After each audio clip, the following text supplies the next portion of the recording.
네, 시청자 여러분 안녕하십니까? 뉴스타트 2부 시작합니다. 장윤기 사건에서 경찰이 신경을 쓴 건 제 식구 감싸기뿐이었습니다. 경찰이 장윤기의 성범죄 증거를 못 찾은 게 아니라 안 찾은 것으로 드러난 건데요. 검찰의 보안 수사권조차 없이 이런 조직에 수사를 100% 맡겨도 되는 걸까요? 국회가 대답해야 할 질문입니다. 하루는 9% 폭락했다가 또 하루는 6% 급등했습니다. 우리 증시가 전례 없는 도박판이 됐습니다. 극단적인 변동성의 배경 가운데 하나로 이재명 정부에서 도입한 단일 종목 레버리지 ETF가 꼽히는데요. 이 대통령도 보완 대책 마련을 지시했습니다. 방법이 있을까요? 3부에서 자세하게 분석해 보겠습니다. 그럼 이 시각 주요 뉴스부터 살펴보겠습니다. 장윤기 봐주기 수사 의혹과 관련해 광주 광산경찰서 강력팀장이 구속 송치됐습니다. 국가수사본부는 강력팀장이 성범죄 연관성을 보여주는 증거들을 묵살한 정황을 확인했습니다. 파산 위기에 놓였던 홈플러스가 2천억 원 규모의 긴급 운영 자금을 확보할 가능성이 커졌습니다. 최대 채권자인 메르츠 금융그룹이 오늘 이사회를 열고 대출 안건을 논의합니다. 한국은행 금융통화위원회가 오늘 통화정책 방향 회의를 열고 기준금리를 결정합니다. 앞서 신윤송 한은 총재는 물가와 성장, 부동산을 근거로 여러 차례 기준금리 인상을 시사했습니다. 12.3 비상계엄 당시 내란에 가담한 의혹을 받는 심우정 전 검찰총장이 오늘 구속 갈림길에 섭니다. 심 전 총장은 법무부 장관의 지시로 계엄사령부 합동수사본부에 검사 파견을 검토한 혐의를 받습니다. 통일교로부터 1억 원을 수수한 혐의로 1심과 2심에서 징역 2년을 선고받은 국민의힘 권선동 의원의 대법원 선고가 오늘 나옵니다. 정치자금법 위반 혐의로 벌금 100만 원 이상의 형이 확정되면 의원직을 상실합니다. 오늘은 정체전선의 영향으로 충청 이남에 장맛비가 오겠고 한낮 무더위도 계속되겠습니다. 오늘 낮 기온은 서울이 32도, 강릉 33도, 포항은 37도까지 올라 덥겠습니다. 첫 소식입니다. 장윤기 봐주기 수사 의혹과 관련해 지금까지 구속된 사람은 광산경찰서 강력팀장 1명입니다. 이 강력팀장은 장윤기에게 형량이 가벼운 단순 살인죄를 적용하는 과정에서 성범죄 연관성을 보여주는 증거들을 묵살한 정황이 확인됐습니다. 나연호 기자입니다. 모자와 하얀 마스크로 얼굴을 가리고 수갑을 찬 남성이 경찰 버스에 올라탑니다. 앞서 장윤기 사건 초동 수사를 담당했던 광산경찰서 강력팀장 박모 경감입니다. 박 경감은 증거 은닉 등의 혐의로 긴급 체포돼 지난 8일 구속됐습니다. 증거인멸 혐의 인정하십니까? 박 경감의 이해할 수 없는 행동은 한둘이 아닙니다.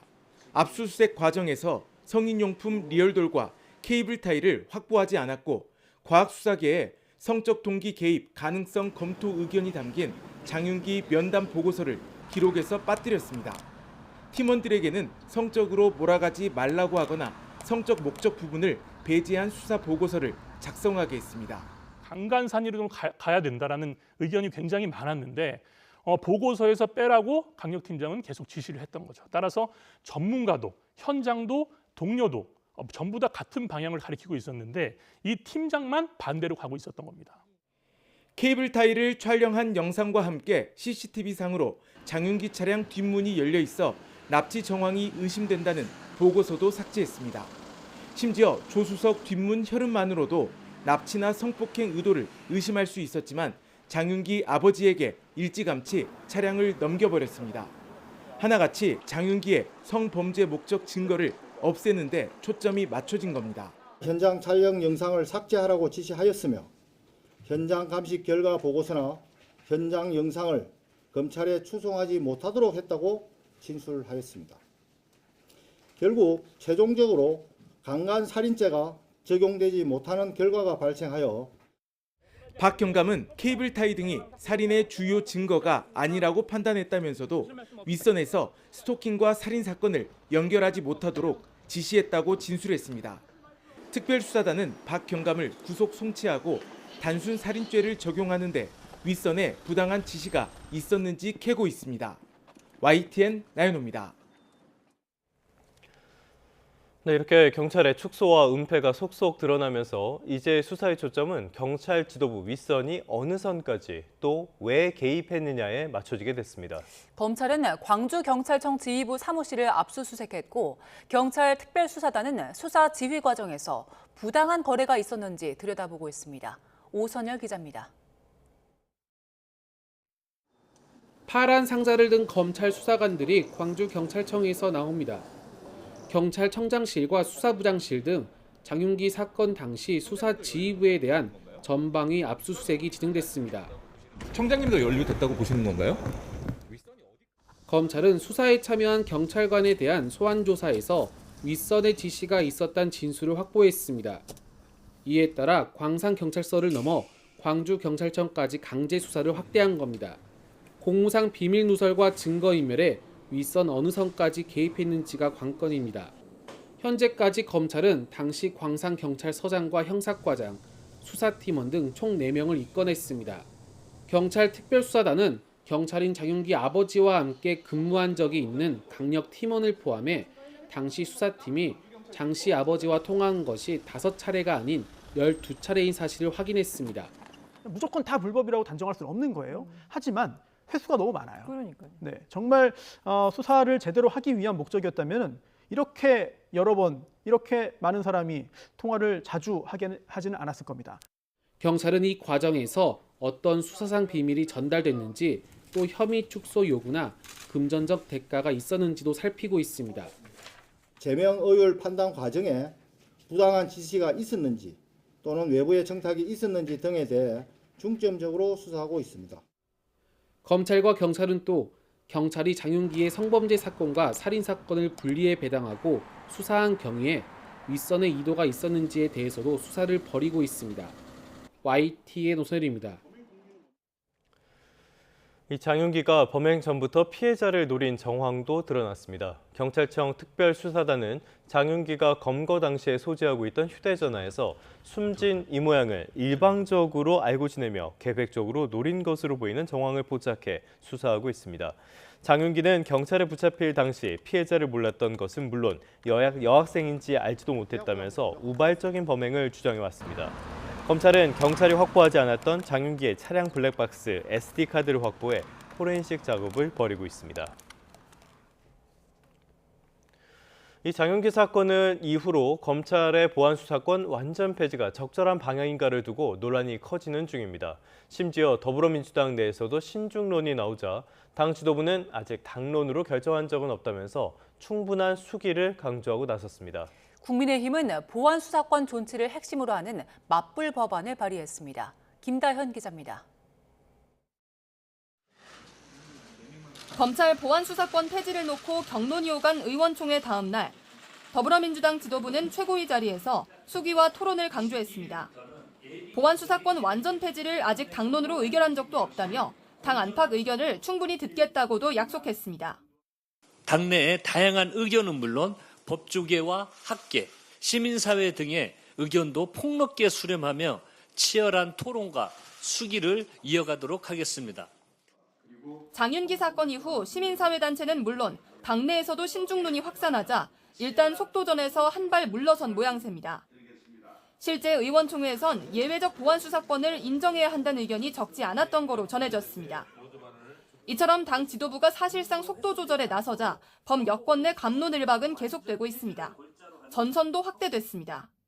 경찰 수사의 문제점을 검사에게 수사권을 주는 방식으로 해결해서는 안 되는 그런 사건입니다. 사회적 약자, 청소년, 여성 성범죄, 장애인 이런 범죄에 대해서는 보안 수사권을 갖는 것이 옳다. 이에 맞서 보안수사권 존치 총력전에 나선 국민의힘은 이른바 범죄 피해자 보호 3법을 의원 전원 명의로 당론 발의하며 맞불을 놨습니다. 보안수사권 존치는 물론 경찰의 사건 송치 범위를 확대하는 내용이 핵심입니다. 송치가 된 사건에 대해서는 검사가 보안수사 요구뿐만 아니라 직접 보안수사가 가능하도록 규정을 뒀습니다.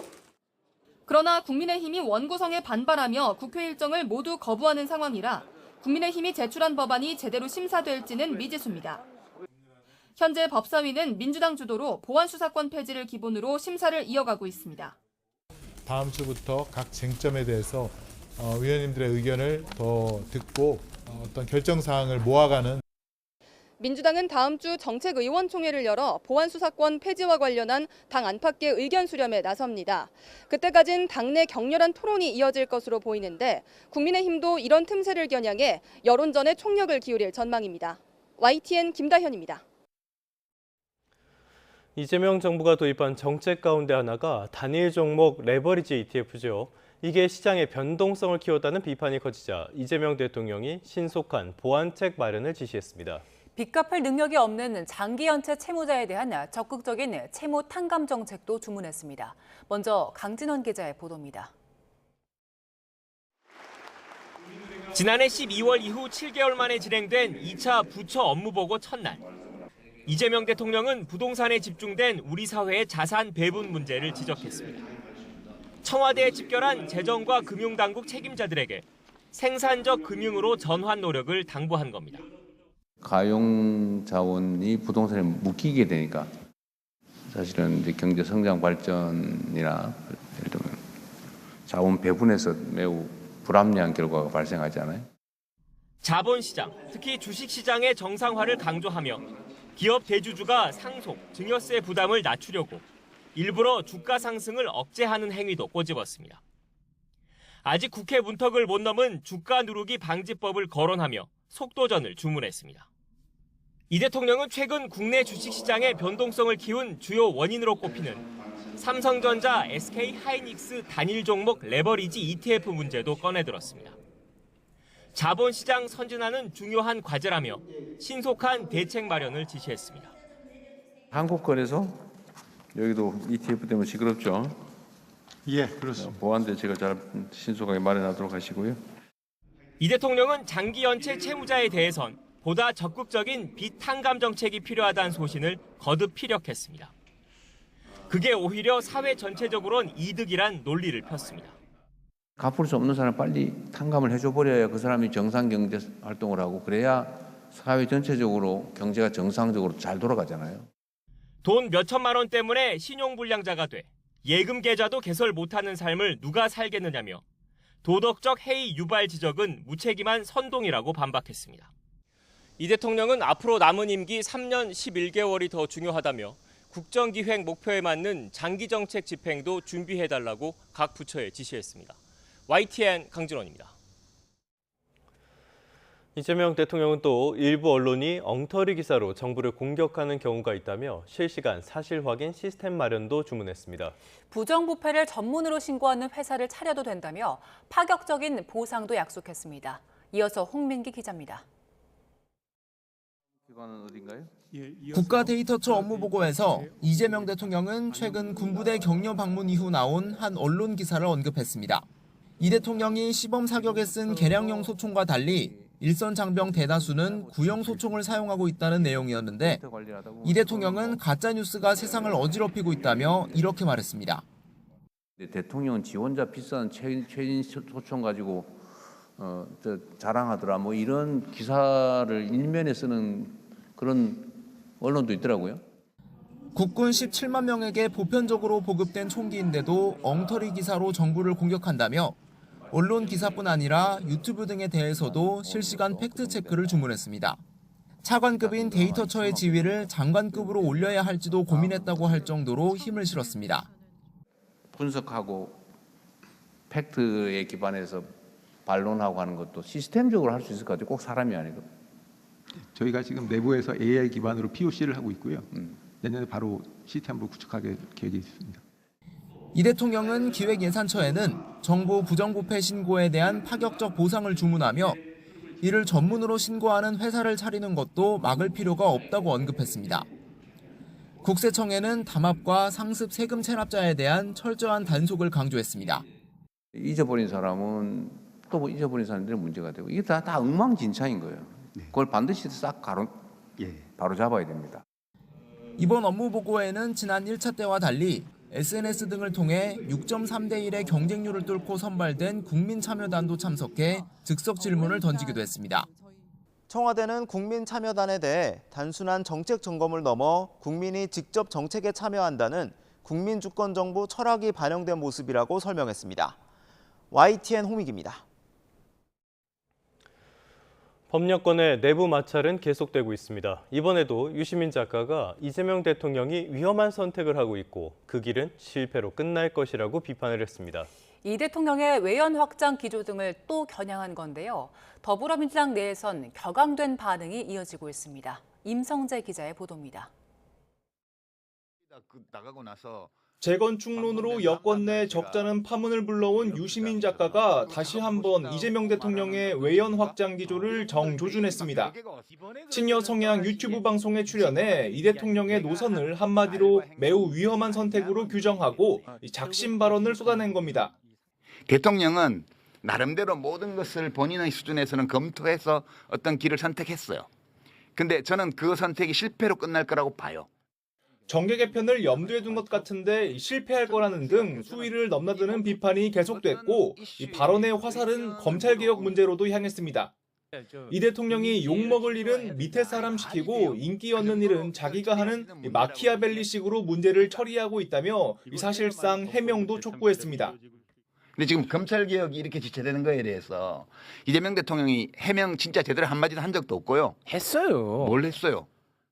유 작가는 또 이 당과 국회에 자기가 원하는 사람을 집어넣으려고 해서는 안 된다고도 목소리를 높였고, 국회의장을 명픽을 넣은 거예요.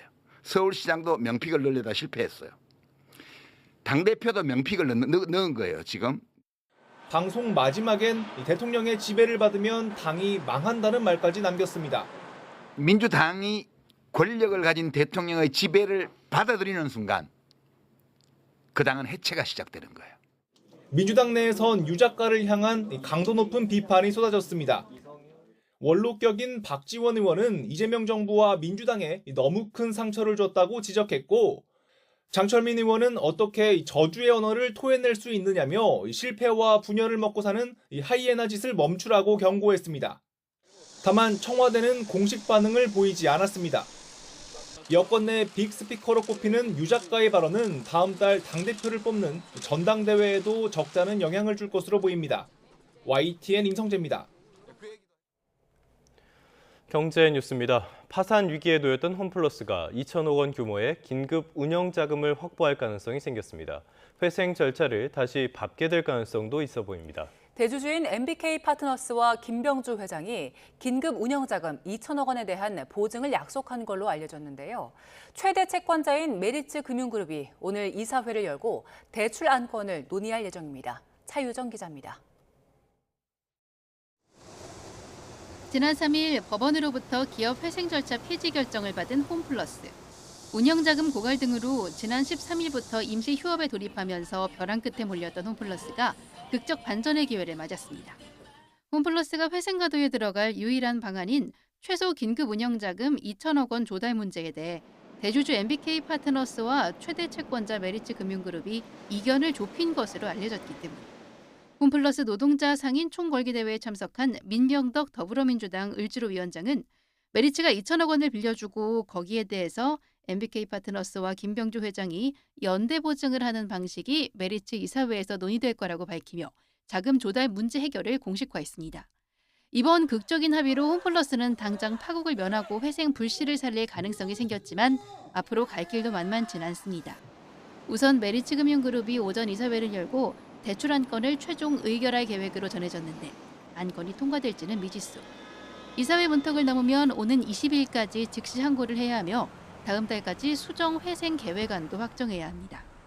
점포 축소와 영업 중단으로 시장 경쟁력이 약해진 데다가 고객 이해관계자 등의 신뢰 회복 문제도 남은 가운데 향후 이사회 승인과 법원 판단, 실제 정상화 계획 실행 여부 등이 홈플러스의 운명을 가를 핵심 변수로 보입니다. YTN 차유정입니다. 6월에 취업자 수가 한 달 만에 증가세로 돌아섰습니다. 하지만 청년층 취업자는 20만 명 가까이 줄었습니다. 보도에 오인석 기자입니다. 올해 4만 명 감소했던 취업자 수가 한 달 만에 증가로 전환했습니다. 6월 취업자는 6만 3천 명이 늘었는데 1월에서 4월 증가폭에는 미치지 못했습니다. 이란 전쟁 종전 협상 타결 등에 따른 불확실성 해소 기대 확산이 영향을 준 것으로 정부는 분석했습니다.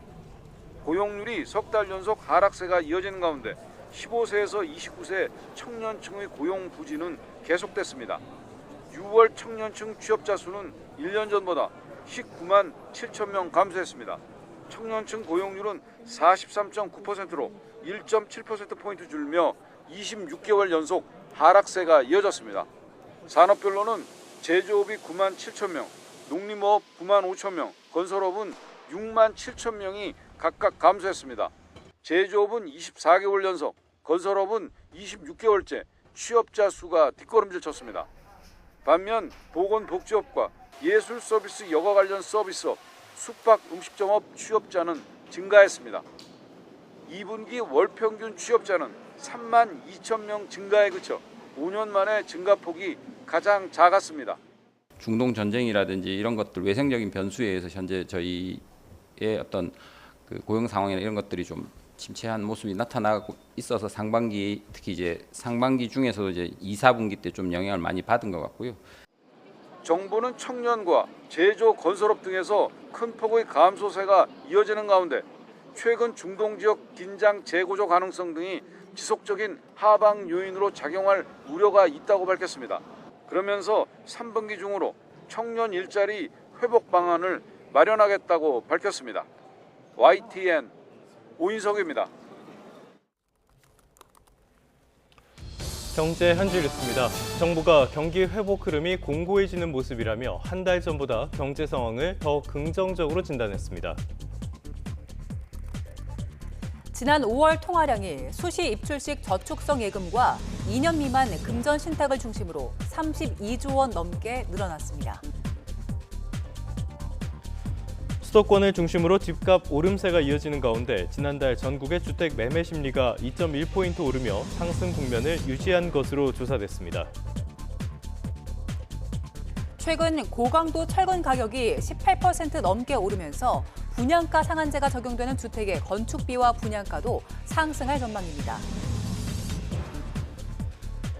공정거래위원회가 석유화학 구조조정 1호 빅딜인 대산 1호 기업 결합권에 대해 심의 절차에 들어갔습니다. 한국투자신탁운용이 스페이스X 공모주 배정이 확정된 것처럼 관련 ETF를 광고했다가 사기 혐의로 고소당한 사건을 서울경찰청이 직접 수사하기로 했습니다. 검찰이 글로벌 반도체 부품 업체들의 국내 담합 정황을 포착하고 강제 수사에 나섰습니다. 지금까지 경제 한 줄 뉴스였습니다. 네, 이번엔 중동 상황 살펴보겠습니다. 미국이 이란에 대해서 닷새 연속으로 공격에 나선 가운데 트럼프 대통령이 이란을 향해 시한을 설정하지는 않겠지만 제대로 행동하라고 경고했습니다. 이란은 종전 합의를 지킬 이유가 없어졌다며 호르무즈 해협 사수 의지를 밝혔습니다. 워싱턴 연결합니다. 홍상희 특파원, 미국이 이번엔 대낮 공습에 나섰다고요? 네, 미 중부사령부는 이란 현지 시간 15일 낮 1시 반부터 90분 동안 공습을 단행했다고 밝혔습니다. 지금 보시는 화면이 미군이 공개한 영상입니다. 대툰부 섬에 있는 이란의 해안 방어 시스템과 순항 미사일 시설을 타격해 이란의 호르무즈 해협에서의 공격 능력을 더 약화시켰다고 설명했습니다. 호르무즈 해협에서 대이란 해상봉쇄도 어제부터 재개돼 미 중부사령부는 오늘 해상봉쇄를 뚫으려던 상선 2척을 회항시켰다고 밝혔습니다. 이란 국영 매체도 이란 남부 반다르 아바스 항구와 부셰르의 민간 원전 근처에서 미군의 공습이 있었다며 닷새 동안 이어진 공격으로 지금까지 30명이 숨졌다고 밝혔습니다. 트럼프 대통령 잠실 펜실베이니아 육군전쟁 대학 행사에 참석했는데요. 교량 공격 전 이란에 시한을 줄 거냐는 질문에 이렇게 답했습니다. 들어보시겠습니다. I don't like giving deadlines, but they pretty much know. They know the story. They better behave. 트럼프 대통령은 이전 대통령들이 했어야 되는 일을 지금 자신이 하고 있다면서 이란은 합의를 원하지만 합의 여부는 미국이 결정할 거라고 주장했는데요. 이 발언도 들어보시죠. They want to settle so badly. They don't like what we're doing. And they do want to settle. We'll find out whether or not we settle with them or we just finish it off. 네, 이란도 만만치가 않은 것 같은데요. 호르무즈 해협을 사수하겠다는 의지를 거듭 밝혔죠. 네, 이란 측 협상 대표죠. 갈리바프 이란 의회 의장은 대국민 성명을 내고 미국이 양해각서 이행 의무를 위반한다면 이란도 합의를 지킬 이유가 전혀 없다고 말했습니다. 또 이란의 침략에 맞서 싸우겠다면서 최우선 목표는 호르무즈 해협 사수라고 강조했습니다.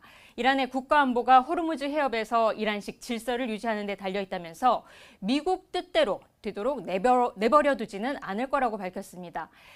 이란 외무부도 미국이 약속을 위반한다면 이란도 양해각서 이행을 중단할 거라면서 현재로선 미국과 협상할 계획이 없다는 입장을 냈는데요. 이란 외무부 대변인의 말을 들어보시죠. من عبارت مسله کردن رو استفاده کردم. آقای غریب‌آبادی گفتن متلاشی شده. دلیلش این است که طرف مقابل از همون ابتدای بند اول شروع کرده به بدعهدی پیمان شکنی. 갈리바프 이란 의장도 언급을 한 내용인데 페제스키안 이란 대통령도 이란 국민을 향해서는 결속을 촉구했습니다. 미국의 군사 공격 재개에 따른 내부 불안을 우려한 메시지로 보이는데 이 발언도 들어보겠습니다. قدم اول اینه که باید وحدت و انسجام داخلی حفظ بشه. هر کلامی، هر رفتاری باعث شقاق در جامعه بشه، قدرت ما رو کاهش خواهد داد. 갈리바프 의장은 그러나 미국의 군사 공격엔 맞서겠다면서도 협상도 필수적인 전략이라고 밝혀 미국과의 협상 가능성을 열어놨습니다. 지금까지 워싱턴에서 전해드렸습니다. 미국과 이란의 휴전 양해각서가 사실상 파기되면서 호르무즈 해협이 다시 무력 충돌의 소용돌이로 빠져들고 있습니다. 중동 산유국들은 아예 해협 밖 안전지대에 새로운 항구를 짓고 육상 송유관을 뚫으면서 탈호르무즈 우회로 개척에 사활을 걸고 있습니다. 권영희 기자의 보도입니다. 검은 연기와 거대한 불길이 중동 최대 물류 항구인 두바이 제벨 알리항을 뒤덮었습니다. 이란의 타격으로 주요 항만 시설이 파손되면서 항구는 멈춰섰습니다. 석유 의존도를 낮추고 물류와 관광 허브로 도약하려던 두바이의 경제적 아킬레스건을 이란이 정확히 노린 겁니다. I think the Iranians have this idea by punishing the GCC countries, they can actually break them out of the coalition. Now, I think it has the opposite effect of them closing ranks and getting closer to the United States.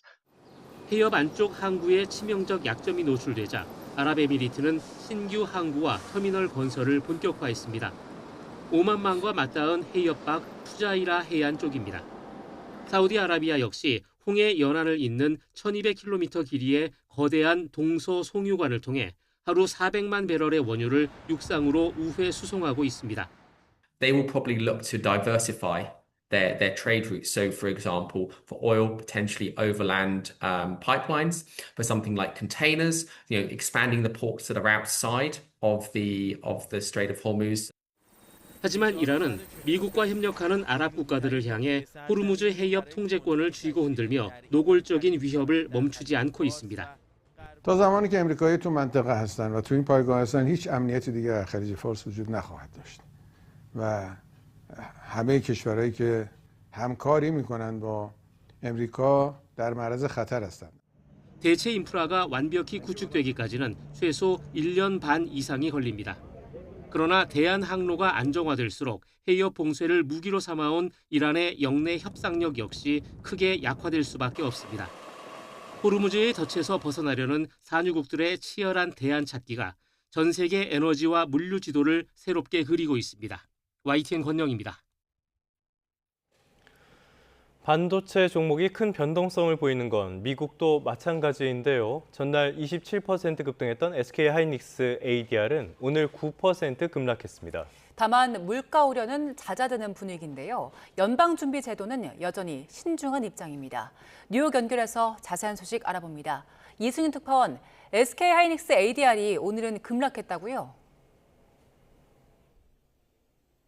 네, 그렇습니다. SK하이닉스 ADR 주가는 전날 27% 넘게 올랐다가 오늘은 9% 떨어지며 그야말로 롤러코스터를 탔습니다. 전날 미국 ADR 가격이 한국 서울 증시의 본주 가격보다 50% 넘게 비싸지는 비정상적인 ADR 프리미엄이 발생했습니다. 또 세계 최대 반도체 장비 업체죠. 네덜란드 ASML이 예상치를 웃도는 2분기 실적을 발표하자 차익 실현 매물이 쏟아졌는데요. 이로 인해서 SK하이닉스 ADR 주가가 급락한 것으로 풀이됩니다. 뉴욕 증시 3대 지수는 지난달 생산자 물가 지수 PPI가 전월 대비 0.3% 하락하며 시장 전망치를 밑돌자 동반 상승 마감했습니다. 전날 6월 소비자 물가 지수 CPI에 이어 선행지표인 PPI도 예상치를 밑돌면서 연방준비제도의 금리 인상 기대감이 내려간 여파로 풀이됩니다. 무려 2,800조 원 규모로 세계 최대의 자산 운용사인 블랙락은 2분기의 주당 순이익이 13.91달러, 매출은 70억 8천만 달러로 예상치를 웃도는 실적을 기록해 주가가 6% 넘게 올랐습니다. 네, 여전히 물가가 최대 이슈인데요. 케빈 워시 의장이 상원 청문회에 출석했는데 눈에 띄는 발언이 있었습니까? 네, 워시 의장은 미 연방상원은행위원회 청문회에 출석해 AI 투자가 향후 12개월간 물가 지표를 끌어올릴 것이냐고 묻는다면 그럴 가능성이 있다고 답하겠다고 말했습니다. 하지만 AI 투자가 인플레이션을 초래할 것이냐는 연준에 달려있다며 공급 확대가 뒤따를 것인 만큼 지속적인 인플레이션을 초래하지는 않을 것이라고 밝혔습니다. 워시 의장의 발언 직접 들어보시죠. Construction of infrastructure, including in and around AI and the immense demand for AI-related equipment and software. What is now called AI investment will soon just be called investment. 연준은 7월 경기 동향 보고서인 베이지북을 통해 AI 관련 데이터 센터 투자 확대로 미국의 제조업과 건설 활동이 증가했다고 평가했습니다.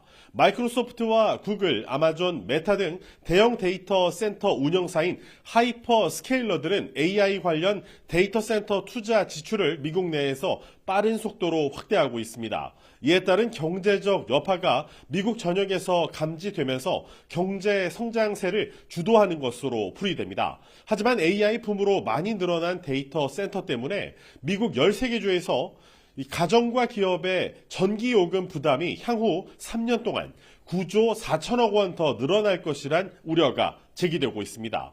이에 뉴욕주는 미국 50개 주 가운데 최초로 대형 데이터 센터 건설을 유예하는 정책을 도입하며 제동을 걸었고, 이에 트럼프 대통령은 끔찍한 결정이라면서 반대하는 등 AI 데이터 센터는 이제 정치적 사안으로 점점 번지는 모양새입니다. 지금까지 뉴욕에서 YTN 이승윤입니다.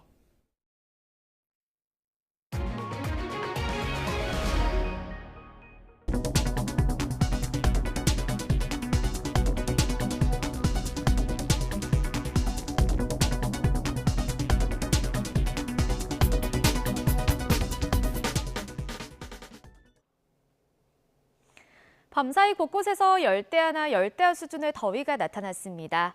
한낮에는 서울이 32도까지 올라 어제보다 6도나 높겠고요. 폭염경보가 내려진 포항은 사람 체온보다 높은 37도까지 크게 치솟겠습니다. 장맛비 예보도 나와 있습니다. 오전에 호남과 제주도에서 비가 시작돼 오후에는 충청 지방에, 밤사이에는 그 밖에 남부지방에도 비가 내리겠습니다. 내일까지 충청 이남에 최고 60에서 80mm, 제주도에 5에서 30mm의 비가 예상됩니다. 비 소식이 없는 수도권과 강원도는 비교적 맑은 하늘이 드러나겠고요. 오늘까지 제주 해안에서는 널성 파도가 높게 일어 조심해야겠습니다. 영남 지방을 중심으로 열대야 주의보가 이어지는 가운데 현재 대구의 기온 26.5도, 서울은 23.2도를 나타내고 있습니다. 한낮에는 서울 32도, 강릉 33도, 대구 35도까지 크게 오르겠습니다. 날씨였습니다. 이 시각 주요 뉴스입니다. 장윤기 봐주기 수사 의혹과 관련해 광주 광산경찰서 강력팀장이 구속 송치됐습니다. 국가수사본부는 강력팀장이 성범죄 연관성을 보여주는 증거들을 묵살한 정황을 확인했습니다. 한국은행 금융통화위원회가 오늘 통화정책 방향회의를 열고 기준금리를 결정합니다. 앞서 신현송 한흥총장은 물가와 성장, 부동산을 근거로 여러 차례 기준금리 인상을 시사했습니다. 12.3 비상계엄 당시 내란에 가담한 의혹을 받는 심우정 전 검찰총장이 오늘 구속의 갈림길에 섭니다. 심 전 총장은 법무부 장관의 지시로 계엄사령부 합동수사본부에 검사 파견을 검토한 혐의를 받습니다. 오늘은 정체전선의 영향으로 충청 이남에 장맛비가 오겠고 한낮 무더위도 계속되겠습니다. 오늘 낮 기온은 서울이 32도, 강릉 33도, 포항은 37도까지 올라 덥겠습니다. 네, 다시 주요 뉴스부터 살펴보겠습니다. 광주에서 여고생을 살해한 장윤기의 차량 뒷문에서도 혈흔이 발견됐지만 경찰이 놓친 것으로 드러났습니다. 경찰 특별수사단은 앞서 구속한 당시 광산서 강력팀장을 증거인멸과 직권남용 권리행사 방해 등의 혐의로 검찰에 넘기면서 중간 수사 결과를 발표했습니다. 특별수사단은 장윤기 차량 운전석은 물론 조수석과 뒷문에도 혈흔이 있었지만 경찰이 놓쳤고 뒷문을 열어둔 것 같다는 팀원의 의견도 불확실하다는 이유로 묵살하면서 성폭행 살인이 아닌 살인 혐의만 적용됐다고 설명했습니다. 또 당시 강력팀장은 장윤기의 스토킹 범행과 성적 동기 가능성이 있다는 과학수사 결과 보고서를 누락하고 빠진 서류를 다시 검찰에 보내라는 지시에도 케이블 타이가 찍힌 초기 감식 영상을 삭제하라거나 현장 감식 보고서를 보내지 않은 것으로 조사됐습니다. 장윤기 사건의 부실 수사 의혹을 수사 중인 검찰은 광주경찰청에 대한 강제 수사에 착수했습니다. 광주지방검찰청은 어제 광주 여고생 살인 사건과 관련한 공무상 비밀 누설과 증거인멸 등의 혐의로 광주경찰청을 압수수색했습니다.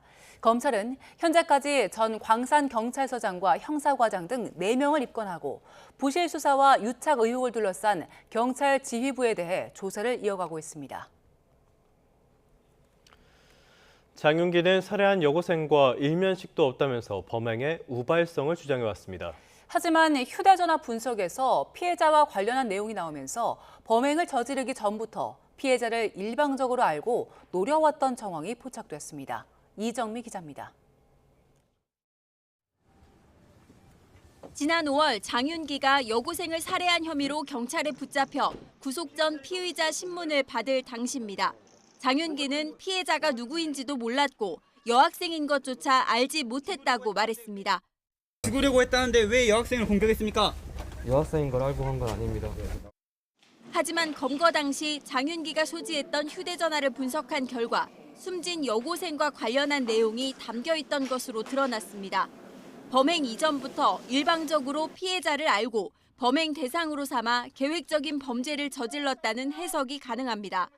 장윤기의 휴대전화기를 통해서 그렇게 볼 만한 정황을 발견했다는 거거든요. 만약 그렇다면은 이 사건은 정말 어찌 보면은 살인도 굉장히 무거운 범행이고 굉장히 중요한 부분이지만 성적인 부분의 비중이 훨씬 더 커지지 않겠느냐. 여기에 범행 직전 다른 여성에 대한 스토킹과 성범죄를 저지른 점까지 고려한다면 사전에 준비한 성폭행 살인이라는 점에 더 힘이 실립니다. 검찰은 장윤기가 사전에 피해자를 인지했는지는 양형의 중요한 사항이라고 강조했습니다. 검찰은 또 경찰이 확보하지 않았던 장윤기 차량의 블랙박스 SD카드를 추가로 확보해 포렌식 작업을 진행하기로 했습니다. 범행 당시 SD카드를 사용했는지 여부는 아직 확인되지 않았지만 오디오나 비디오가 들어있을 경우 중요한 증거가 될 것으로 보입니다. YTN 이정미입니다.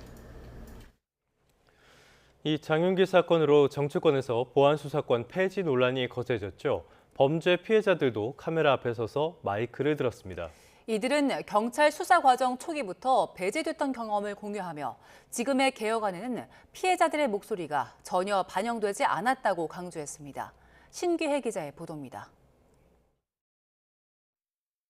검찰의 보안 수사는 단순한 절차가 아니라 마지막으로 진실을 밝힐 수 있었던 구원과도 같았습니다. 범죄 피해자와 그 가족들이 한자리에 모여 카메라 앞에 섰습니다. 검찰의 보안수사권 폐지를 골자로 하는 여권의 형사소송법 개정안에 반대 목소리를 내기 위해서입니다.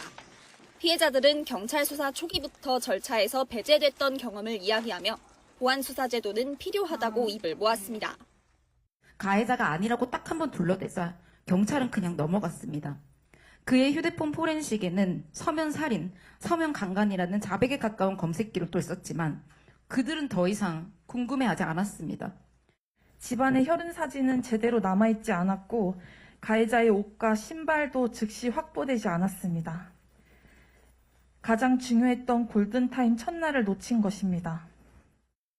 현직 법조인들 역시 개혁의 논의 내용에 정작 피해자의 목소리가 빠져 있다고 지적했습니다.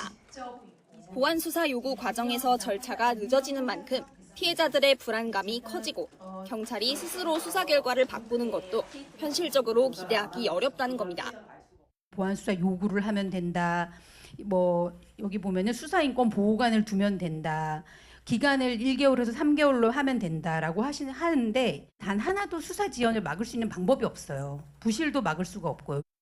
그러면서 보안 수사를 존치하는 건 물론 수사 단계에서 피해자들의 참여권을 보장할 수 있도록 진행 상황 통지, 기록 열람 등사 등을 명문화해야 한다고 강조했습니다. 또 수사를 넘어 재판 단계에서도 피해자들이 소외되지 않도록 참가제도 도입이 필요하다고 촉구했습니다. YTN 신기입니다. 네, 정치권 소식입니다. 더불어민주당 전당대회 룰을 둘러싼 공방은 일단락이 됐습니다. 당권 주자들은 청년과 개혁을 기치로 당심 공략에 나섰는데요. 돈 없는 비방전은 별로 달라진 게 없습니다. 황보혜경 기자입니다. 비전 경쟁 신호탄은 김민석 전 총리가 먼저 쏘아 올렸습니다. 민주당 4대 혁신안을 발표하며 최우선 과제로 청년을 내세웠습니다.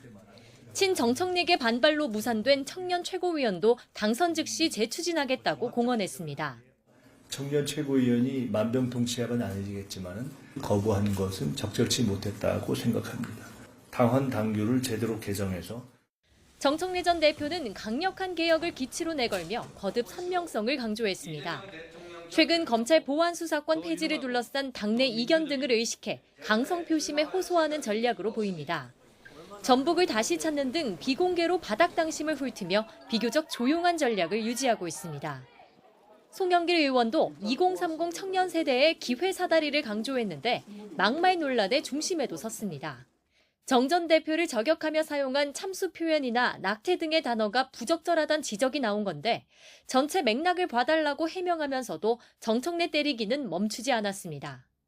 이재명 대통령보다 먼저 국회의원이 됐잖아요. 뭔가 대통령을 좀 약간 깔본다 그럴까? 또 다른 주자인 고민정 의원은 이재명 정부의 레드팀 역할을 자임하며 통합의 적임자임을 강조했고 30대 평당원인 김보미 전 강진군 의원은 컷오프 없는 본선 경쟁을 거듭 촉구했습니다. 이런 가운데 당대표 경선 선호투표제 도입은 당무위를 거쳐 최종 확정됐습니다. 1순위부터 3순위 후보까지 한꺼번에 선택하는 방식으로 과반 득표자가 없어도 당일 당선자가 결정됩니다. 선출 방식은 정해졌지만 계파 간 충돌에 따른 여지는 계속되고 있습니다. 민주당은 내일부터 후보 등록을 받아 오는 21일 예비 경선을 통해 당대표 후보를 3명으로 압축합니다. YTN 황보혜경입니다. 국민의힘에선 계엄 당시 당사 소집령 증언을 둘러싼 공방에 장동혁 대표까지 가세했습니다. 안철수 의원의 한동훈 복당 금지 발언에 힘을 실은 건데요. 막상 한동훈 의원 측은 별다른 반응을 내놓지 않고 있습니다. 박기재 기자입니다. 계엄 당시의 당사 소집령 증언을 둘러싼 안철수, 한동훈 의원 간 공방 속에 안 의원이 이번에는 친한계 인사들을 저격했습니다. 추경호 대구시장 법정에서 했던 자신의 증언에 마타도어, 중상모략을 퍼붓고 있다며 여의도 레카라고 날세워 비판했습니다. 친한계 스피커들의 행태도 마찬가지입니다. 사실을 증언한 자당 중진 의원을 공격하고 조롱하고 매도했습니다. 계엄 당시 수석 최고위원이었던 장동혁 대표도 가세했습니다. 한 의원을 겨냥해 증언을 부정하고 사실을 감춰서 국민의힘을 결국 내란 정당으로 만들고 또 복당까지 하려는 것이냐고 쏘아붙였습니다. 당사로 가자고 먼저 얘기한 건 접니다라고만 얘기했다면 이 사건은 전혀 다른 국면으로 갈 건데 내란 정당으로 몰아서 국민의힘을 해산시키겠다는 거냐.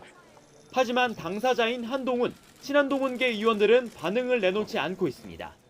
당내 여론을 주시하며 무대응 기조로 상황을 키우지 않겠다는 기류도 감지됩니다.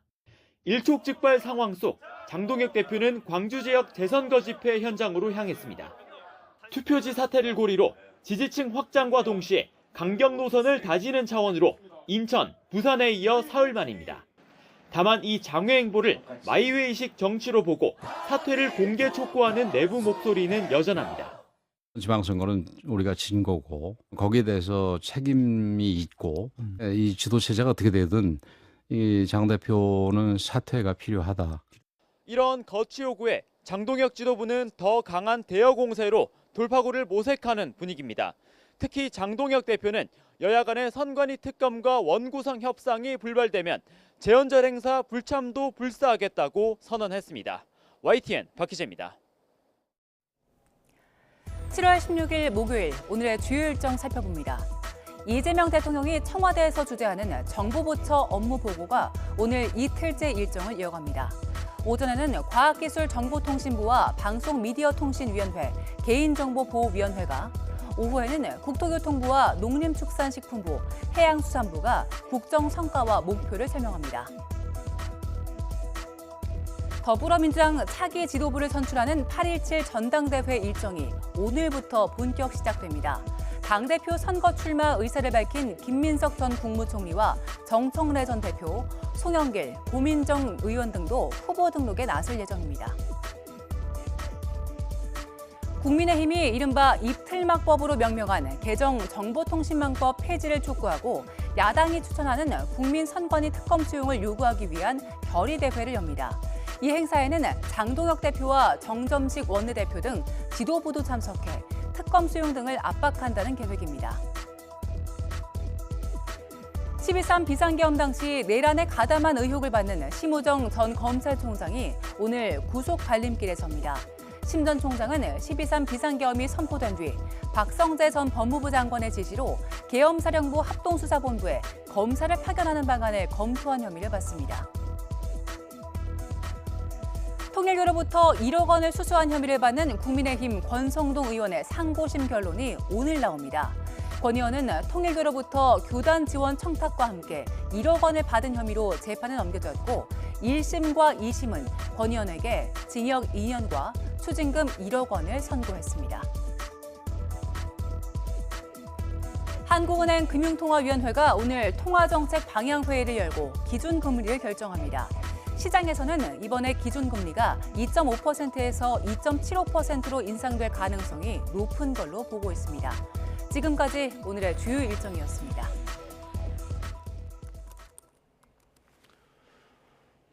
대법원이 김건희 씨의 상고심 선고 기일을 오는 24일로 변경했습니다. 여론조사 무상수수 혐의와 관련해 윤 전 대통령의 1심 유죄 판결을 함께 검토해달라는 특검 측의 요청을 일부 받아들인 걸로 보이는데요. 판결은 방송을 통해서 실시간 중계될 예정입니다. 임예진 기자입니다.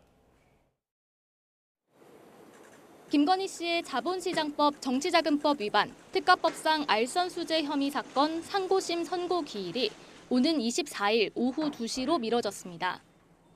당초 예정됐던 선고 기일을 이틀 앞두고 제출된 특검 측 기일 연기 요청을 대법원이 일부 수용한 것으로 보입니다.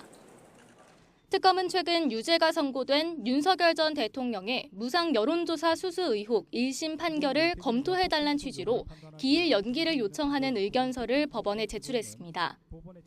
앞서 김건희 씨 사건을 심리한 1, 2심 재판부 모두 명태균 씨 여론조사와 관련된 정치자금법 위반 혐의는 무죄로 봤는데 같은 사안을 두고 상반된 판단이 나온 만큼 면밀한 검토가 필요하던 겁니다.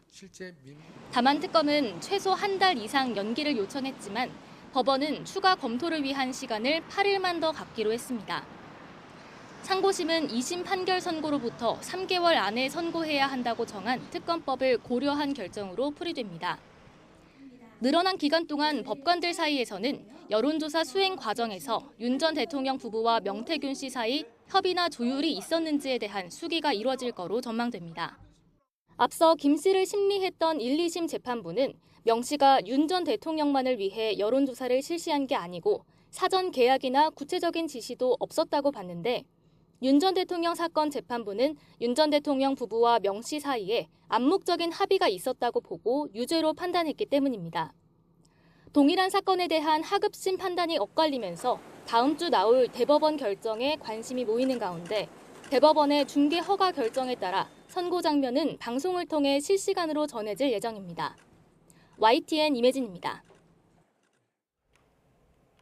124표 차, 2차례로 당락이 갈린 충주시장 선거에서 재검표가 이뤄졌는데요. 이변은 없었습니다. 표차가 2표가 줄긴 했지만 당락이 바뀌지 않으면서 이동석 충주시장이 직을 유지하게 됐습니다. 김기수 기자입니다. 충북 충주시장 선거 재검표에서 이변은 없었습니다. 불과 124표 차로 당락이 갈리면서 6.3 지방선거 이후 첫 재검표가 이뤄졌지만 결과는 달라지지 않았습니다. 국민의힘 이동석 후보가 52,961표, 더불어민주당 맹정섭 후보가 52,839표로 집계되면서 이동석 충주시장이 직을 유지하게 됐습니다. 다만 표차는 122표로 기존 표차보다 2표 줄었습니다. 재검표는 모두 투표지 분류기 없이 10만 8천여 장을 7시간 가까이 수작업으로 확인하는 방식으로 진행됐습니다. 이번 충주시장 선거 재검표에는 만일 사태에 대비해 충주시 선관위와 재검표 현장에 경찰 기동대가 투입되기도 했습니다. 재검표에 앞서 선거 소청을 제기한 더불어민주당 맹정섭 후보가 선관위의 CCTV 영상과 이미지 스캔 파일 공개를 요구하며 고성이 오갔고 이 있습니다. 밀지 마세요. 오늘 이 검증 이 있습니다. 진행될 수 있도록 관계자 박 원장님, 적극 협조해 주시고 박 원장님 가슴에 양심에 나침판을 놓고 맹 후보 측 참관인까지 현수막 시위를 벌이면서 재검표 시작이 30분 이상 늦어지기도 했습니다. 난동의 충청북도 선관위원장이 여러 차례 퇴장 경고를 했지만 응하지 않자 강제 퇴고 조치하면서 맹 후보는 양팔과 다리가 들린 채 경찰에 끌려나가기도 했습니다. 민주주의 보장하라! 민주주의 보장하라! 이번 재검표는 낙선한 맹 후보가 무효표의 적정성 등의 문제를 제기하면서 이루어졌습니다. 하지만 재검표에도 당락이 바뀌지 않으면서 맹 후보 측이 주장하는 투표 행정상 오류 등의 문제는 단순 의혹에 그치게 됐습니다. 고성의 난동으로 재검표가 지연되는 사태까지 빚어졌지만 결과엔 영향을 주지 못하면서 선거 불복 논란은 일단 충주에선 일단락됐습니다. YTN 김규수입니다. 중동 상황 알아봅니다. 미국이 호르무즈 해협에서 이란의 공격 수행 능력을 약화하기 위해 공습 강도를 끌어올리고 있습니다.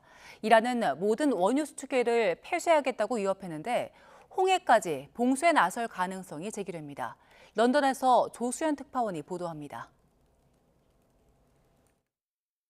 미군 중부사령부가 이란을 겨냥한 새로운 공습 장면이라며 공개한 영상입니다.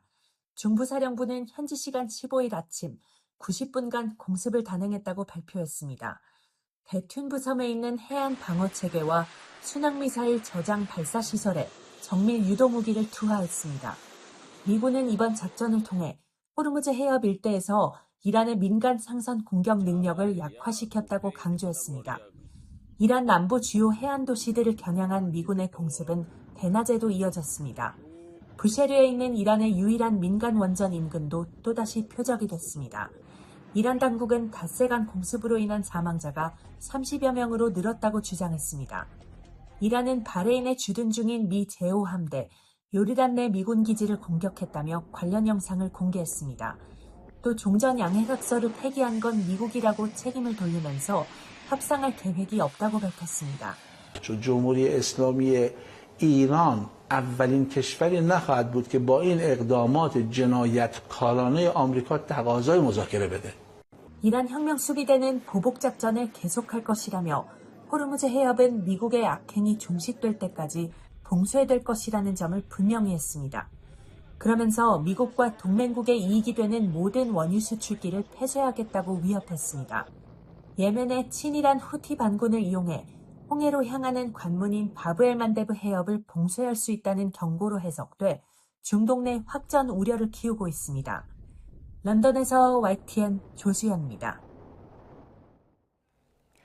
이렇게 미국과 이란이 호르무즈 해협 통제권을 둘러싼 갈등 끝에 종전 양해각서를 사실상 폐기하고 무력 충돌을 이어가는 가운데 이란 측 협상 대표단장이 결사항전 의지를 천명했습니다. 모하마드 바게르 갈리바프 이란 의회 의장은 대국민 성명을 통해 미국과 실존적인 전쟁을 치르고 있고 적의 목표는 이슬람 체제 전복을 넘어 조국을 분열시키는 거라고 비난했습니다. 그러면서 양해각서는 이행될 때만 의미가 있다며 미국이 합의된 의무를 위반해 이란이 그로부터 어떠한 이익도 얻지 못한다면 우리 역시 합의를 준수할 이유가 없다고 강조했습니다. 트럼프 대통령은 이란을 향해 합의를 압박하는 기한을 제시하지 않겠다면서도 올바르게 행동하라고 경고했습니다. 트럼프 대통령은 현지 시간 15일 이란의 교량을 공격하기 전에 기한을 줄 거냐는 질문에 나는 데드라인을 제시하는 걸 좋아하지 않는다며 이같이 말했습니다. 이어 그들은 상황을 매우 잘 알고 있다며 제대로 행동하는 것이 좋을 거라고 덧붙였습니다.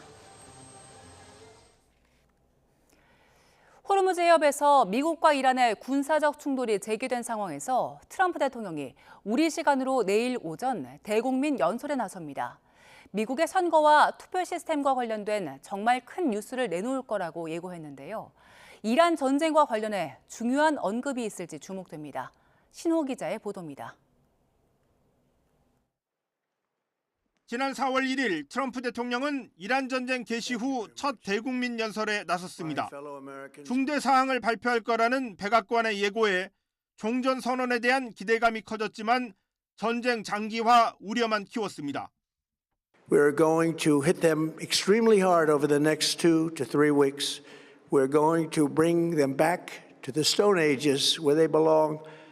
트럼프 대통령 말대로 미국은 다음 날부터 이란의 교량과 항만을 공격하면서 군사적 압박을 최대치로 끌어올리더니 2, 3주가 아닌 일주일 만에 휴전을 선언하고 협상 국면으로 전환했습니다. 석 달여 만에 다시 대국민 연설을 예고하면서 이번에도 이란 전쟁 관련 언급이 나올지 주목됩니다. 트럼프 대통령은 일단 정말 큰 뉴스가 나올 거라고 선전하면서 미국의 투표 시스템과 관련된 내용이 될 거라고만 소개했습니다.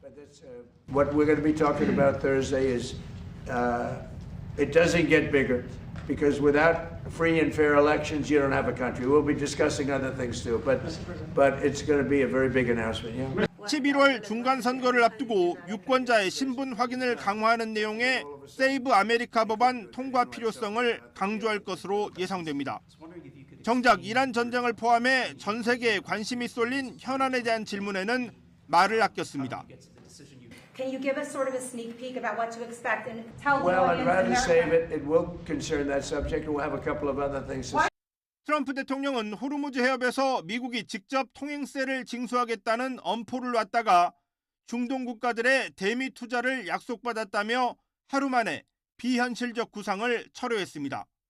가까스로 합의한 이란과의 양해각서가 휴지 조각이 될 위기 속에 갖는 이번 연설에서도 새로운 제안보다는 전쟁에서 미국이 이룬 성과를 자화자찬할 가능성이 커 보입니다.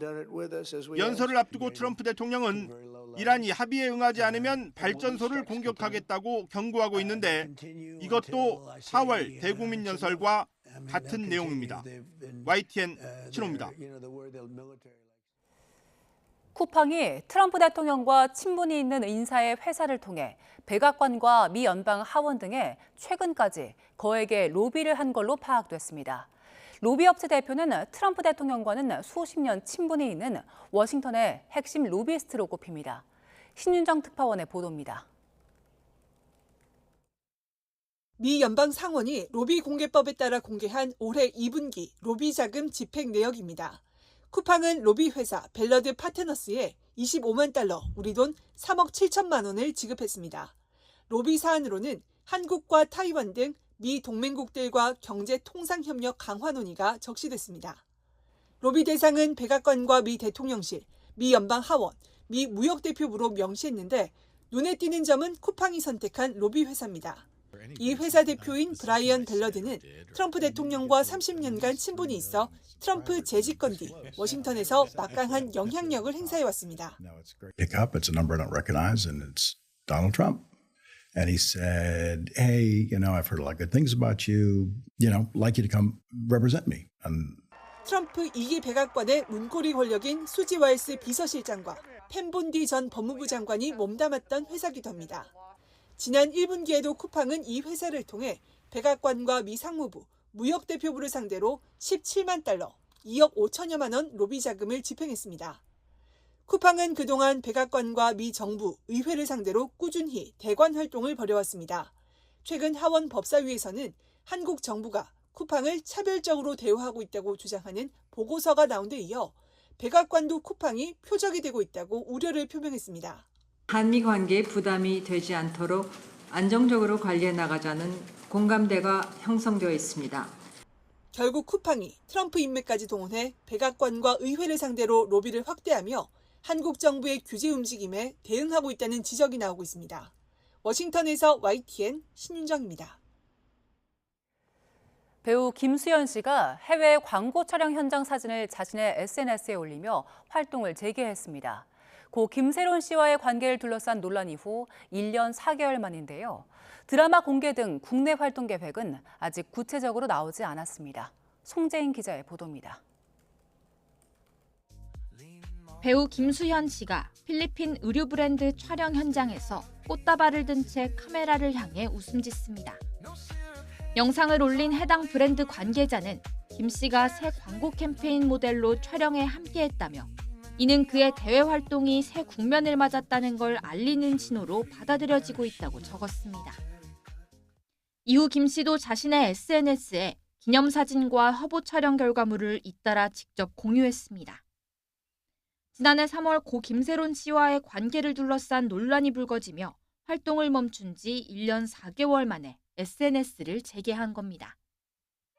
김 씨가 팬덤이 두터운 해외 활동부터 복귀에 시동을 건 건 가로세로 연구소 김세희 대표에 대한 경찰 수사 결과가 나온 게 결정적이었습니다. 두 사람 관계를 보여주는 증거라며 김 대표가 공개한 SNS 대화나 고인의 음성에 대해 경찰이 왜곡이나 AI 조작이라고 판단해 구속한 겁니다. 이후 김수현 씨 측은 팬들의 믿음과 응원이 힘든 시간 속에 큰 힘이 됐다고 전하기도 했습니다. 다만 소속사 측은 김 씨의 국내 활동 복귀와 관련해 구체적인 계획을 밝히진 않은 상태입니다. 김 씨가 주연을 맡은 디즈니 플러스 드라마 너고프 공개 일정도 아직 확정되지 않았습니다. YTN 송재인입니다.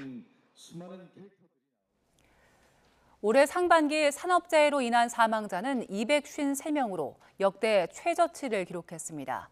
고용노동부는 상반기 산재 사망자가 지난해보다 11.8%, 34명 줄었고 누적 사고 사망자 수도 지난 2022년 통계 작성 이래 가장 적었다고 설명했습니다.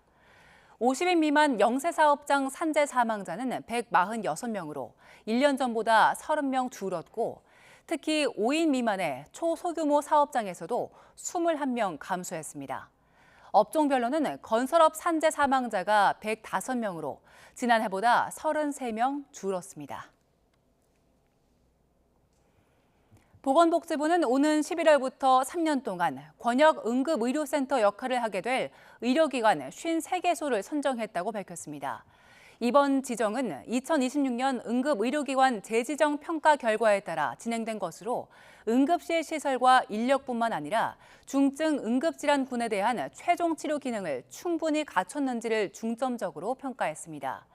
지역에 따라 보면 수도권이 18개소에서 21개소로 3곳 늘었고 비수도권은 26곳에서 32개소로 증가했습니다. 정부는 이번에 선정된 기관들이 지역 내 중증 응급 환자 진료와 이송 체계에서 책임 있는 역할을 하도록 각종 평가 제도와의 연계를 강화한다는 방침입니다. 네, 간밤에 뉴욕 증시는 강세였습니다. 3대 지수 모두 올랐는데요. 반도체 기업의 높은 변동성 속에 S&P 500은 0.38%, 나스닥은 0.62% 상승했습니다. 여러모로 인플레이션 둔화 기대감이 반영된 장이었습니다. 지난달 생산자 물가는 1년 전보다 5.5% 상승했습니다. 이것만 보면은 엄청난 오름폭인데요. 다만 한 달 전과 비교하면 0.3% 하락했습니다. 보합 정도를 예상했던 시장의 기대보다 좋은 결과죠. 지난달 미국과 이란이 종전 양해각서를 체결한 뒤 국제 유가가 급락한 게 결정적인 영향을 미쳤습니다. 전날 소비자 물가에 이어서 생산자 물가도 이렇게 예상보다 좋게 나오면서 인플레이션이 정점을 지났다는 평가가 나오는데요. 다만 미국과 이란의 종전 합의가 어그러지고 있다는 점은 변수입니다.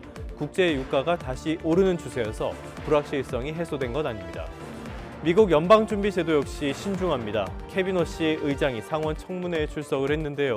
인플레이션과의 싸움은 끝나지 않았다면서 최근 지표만으로는 기조적인 흐름을 판단하긴 불안전하다고 평가했습니다. 인공지능 투자가 물가를 높인다는 지적에는 동의하면서도 인플레이션으로 이어질 가능성은 크지 않다고 보기도 했습니다. 허시 의장은 트럼프가 개입을 시도한 적이 없다면서 만약에 시도를 하더라도 독립성을 지키겠다고 강조하기도 했는데요. 다만 백악관에선 지금의 데이터만 봤을 때는 당장 금리를 인상할 이유가 없다는 메시지가 나오긴 했습니다. 간밤에 눈에 띈 종목으로는 일론 머스크의 스페이스 X를 꼽아봤습니다. 0.6% 소폭 하락했는데요. 최근 흐름을 보면 썩 좋지가 않습니다. 장 초반에는 낙폭이 더 커서 135달러 선이 무너지기도 했습니다. 이 135달러가 왜 중요하냐? 스페이스 X의 공모가이기 때문입니다. 대형 기업의 상장 이후 주가가 조정을 받는 건 흔한 일입니다. 다만 스페이스X는 그 속도가 유독 빠르기 때문에 관심이 쏠리는데요. 시장에선 여전히 장밋빛 전망을 하고 있습니다. 인공지능 시장에서의 성장 잠재력은 훼손되지 않았다는 거죠. 여러 변수가 있는 만큼 실적 중심의 신중한 대응이 필요한 시점입니다. 지금까지 2분 뉴욕 증시였습니다. 오늘은 전국이 무덥겠습니다. 현재 23.3도를 보이고 있는 서울 기온, 한낮에 32도까지 올라 어제보다 6도나 높겠고요. 폭염 경보가 내려진 포항은 사람 체온보다 높은 37도까지 크게 치솟겠습니다. 더위 속 충청 이남 곳곳에는 장맛비가 내리겠습니다. 밤사이 어제보다 기온이 내려갔지만 공기가 여전히 후텁지근합니다. 곳곳에서 열대야나 열대야 수준의 더위가 나타났고요. 현재 강릉과 열대야 주의보가 내려진 대구가 26도를 웃돌고 있습니다. 한낮에도 폭염특보 속에 대구 35도, 강릉 33도까지 크게 치솟겠고요. 서울은 32도, 광주는 30도까지 오르겠습니다. 오늘 중북부 지방은 비교적 맑겠지만 충청 이남은 흐리겠습니다. 정체 전선의 영향으로 오전에 호남과 제주도에서 장맛비가 시작돼 오후에는 충청 지방으로 밤 사이에는 그 밖에 남부 지방으로 비가 확대하겠는데요. 제헌절인 내일까지 20에서 최대 80mm, 제주도에는 5에서 30mm의 비가 예상됩니다. 후텁지근한 날씨 속 주말인 모레 새벽부터는 전국에 장맛비가 오겠고 중서부와 경북을 중심으로 호우가 쏟아질 전망입니다. 평소보다 바닷물의 높이가 높은 대조기인데 제주도 해안에서는 너울성 파도까지 높게 일겠습니다. 저지대 침수 가능성이 있는 만큼 대비해야겠습니다. 지금까지 YTN 원희다입니다. 뉴스타트 3부, 잠시 뒤에 이어집니다.